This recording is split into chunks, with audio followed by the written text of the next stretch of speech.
Morgan Millette, the founder and your very own front office friend. Are you struggling to tame your insurance aging report? Here are my top tips for effectively and efficiently tackling this task. Before we get into it, make sure you subscribe to my channel and click the bell icon to be notified when I post more quick tip videos like this. The insurance aging report is a document that is generated by your practice management software and is used to track and manage the status of outstanding insurance claims. It provides a list of outstanding claims that have been submitted to insurance companies for reimbursement, but have not yet been fully processed or paid.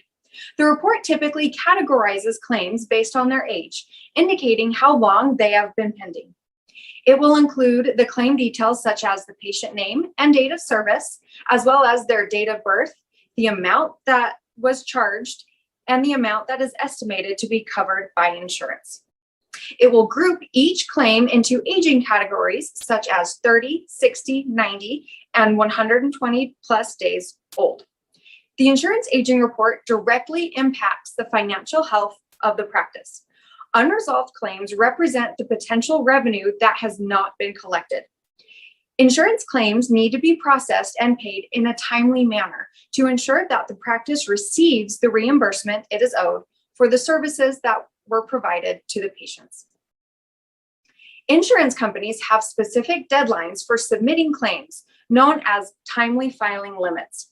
Even if you are super detailed and thorough in sending the correct information, the attachments, the documentation, these claims will often go unreceived by insurance. And these can be for a variety of reasons that are outside of our control. Over the years, I have seen the claim filing deadline slowly get shorter. Depending on the insurance plan itself, the filing deadline to submit claims can be anywhere from 90 days to 12 months. However, I am seeing more and more plans start implementing a 90-day filing deadline. Once you miss the claims filing deadline, it becomes quite difficult to get the insurance company to pay. I have been able to get a fair amount of deadlines waived for outstanding claims of mine, either by sending proof that the claim was sent within the filing limit, or I'll ask that the limitation be waived due to ownership or staff transitions, etc. Sometimes you can get this waived, but mostly you can't. If you didn't submit the claim on time and you can't get the limitation waived, my personal opinion is that it isn't ethical to then go collect that amount from the patient if your office didn't get the claim sent out in time. And if you are contracted with that specific insurance company, they will oftentimes not let you collect that amount from the patient either. One thing that I recommend you do on top of working on the insurance aging report is that you ensure all claims are being created and sent out. Your practice management software should have a report called something along the lines of procedures not attached to insurance. This report will list all the completed procedures for patients that have not been attached to a claim. If your software doesn't have this feature or report, a good system that you can implement would be, at the end of the day, print a list or an appointment book view of all the patients seen that day. Go through one by one and batch any claims and attachments and check them off your list. You can shred it when you're done. When it comes to generating the insurance aging report, I like to filter out all the claims that are less than 30 days old. Why? Well, oftentimes it takes insurances at least 30 days to process and pay for a claim. So to maintain efficiency and to save time, just select claims that are older than 30 days. I have found that the best way to handle and go through the insurance aging report is to export it as an Excel document. This can usually be done within your practice management software, and you will typically need to export the data as a CSV or TXT file. Contact your software's customer support or find tutorials on YouTube if necessary. Once I have successfully exported everything into a spreadsheet, I will clean up the columns so I will only see the insurance company name and phone number, the patient's name, and the date of service the claim is for. I'm just using this Excel spreadsheet as a checklist, since all of the information that I need is within our dental software.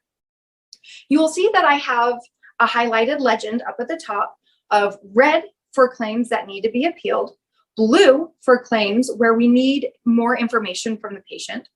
Green are for claims that need to be manually uploaded online or mailed out. And yellow to mark claims that have been followed up on, and we are just waiting for them to either finish processing or the payment to be received. I have a small column for notes for my staff and I to communicate, but all claim notes are noted within our dental software. What's great about exporting this into an Excel document is that you can filter the claims that are super, super old. For example, when I came into an office, they had a bunch of claims from last year that needed to be followed up and closed. By using Excel, I was able to filter out the claims by date of service and move the oldest to the top. Using Excel helps me have a clear view of the insurance aging report, and I can manipulate the settings to show me the information I need and filter out what I don't need. Depending on the size of your office and volume of patients, the aging report can take you anywhere from a few hours to completely go through or several weeks. However it works for you, I would recommend finishing and generating a new report at least once a month.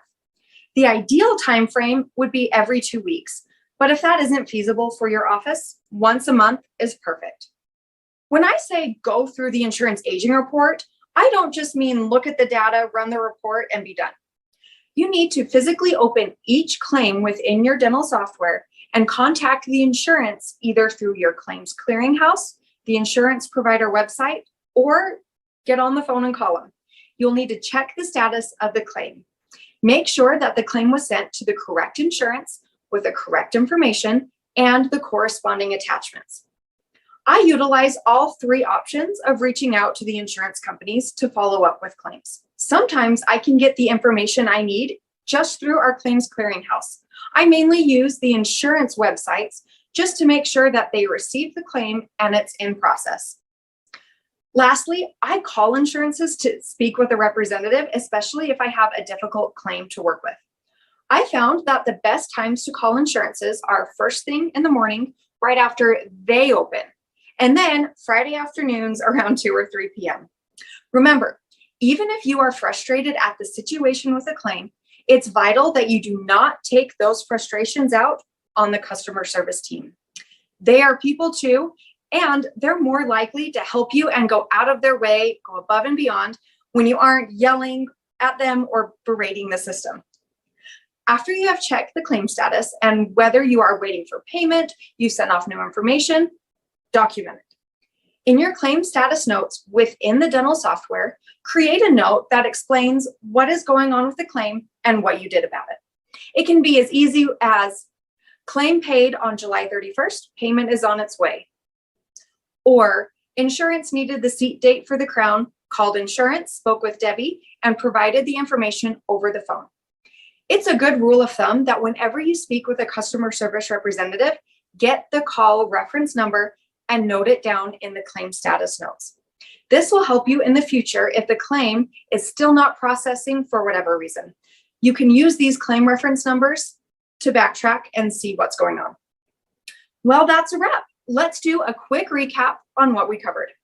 The insurance aging report is a report generated by your practice management software that lists all unpaid and outstanding claims. It's a good idea to run this report at least once a month and filter it out so it only shows claims that are older than 30 days.